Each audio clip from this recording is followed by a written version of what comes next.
শুধুই চায় যে একটা মেয়ে থাকুক এরম কেউ যে তার কথাগুলো শুনবে। ছেলেরা এক্সপেন্সিভ গিফট চায় না, সুন্দর সুন্দর দামি দামি উপহার চায় না, কোথাও ঘুরতে নিয়ে চলো, এখানে চলো সেখানে চলো, এগুলো ছেলেরা একদমই চায় না। ছেলেরা কখনো না এক্সপ্রেসিভ না, ওরা ভীষণই চাপা স্বভাবের। বন্ধু দ্বারা ওরা কষ্ট পায়, ভালোবাসার মানুষ দ্বারা ওরা কষ্ট পায়, বাবা মা দ্বারাও কোথাও না কোথাও ওরা অনেকভাবে কষ্ট পায়। ছেলেরা শুধুই চায় মানসিক শান্তি আর তাদের মানসিক শান্তি দেওয়ার মতো একজন মানুষ। ছেলেরা বরাবরই একটু চাপা স্বভাবের হয়ে থাকে। ওরা ওদের কষ্ট, ওদের কান্না কখনো না এক্সপ্রেস করে না। সে ওয়াইফের কাছে হোক, সে তার মায়ের কাছে হোক, বাবার কাছে হোক, ভাইয়ের কাছে হোক, বন্ধুদের কাছে হোক, ছেলেরা কখনো না এক্সপ্রেসিভ না, ওরা ভীষণই চাপা স্বভাবের। আর ওরা এত স্ট্রং হয়ে থাকে, মানে এত শক্তপোক্ত হয়ে থাকে মানসিকভাবে, ওদেরও না ভীষণ কষ্ট। ওদের জীবনে ওদের বন্ধু দ্বারা ওরা কষ্ট পায়, ভালোবাসার মানুষ দ্বারা ওরা কষ্ট পায়, বাবা মা দ্বারাও কোথাও না কোথাও ওরা অনেকভাবে কষ্ট পায়। তো ওদের কষ্টগুলো না শোনার মতো একজন মানুষ ওদের দরকার পড়ে।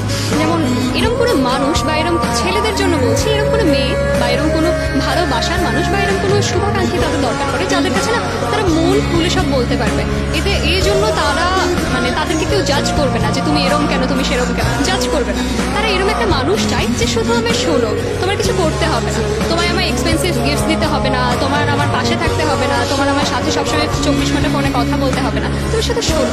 ছেলেরা শুধুই চায় যে একটা মেয়ে থাকুক এরকম কেউ যে তার কথাগুলো শুনবে আর তার হাতটা শক্ত করে ধরে থাকলেই চলবে। ছেলেরা এক্সপেন্সিভ গিফট চায় না, সুন্দর সুন্দর দামি দামি উপহার চায় না, কোথাও ঘুরতে নিয়ে চলো, এখানে চলো সেখানে চলো, এগুলো ছেলেরা একদমই চায় না।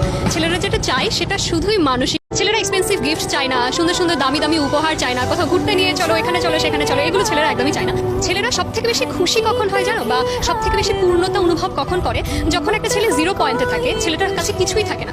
ওই মোমেন্টে যদি কোনো মেয়ে ওই ছেলেটার হাত ধরে বলে আমি ছিলাম, আমি আছি, আমি রব, তুমি শুধু এগিয়ে যাও, ছেলেরা দুনিয়ার যাকেই ঠকিয়ে থাকুক না কেন ওই মেয়েটাকে কখনো ঠকায় না। অ্যান্ড দিন শেষে পরিপূর্ণতা বিয়ের মাধ্যমে দিয়ে থাকে তারা, কারণ ছেলেরা শুধুই চায় মানসিক শান্তি আর তাদের মানসিক শান্তি দেওয়ার মতো একজন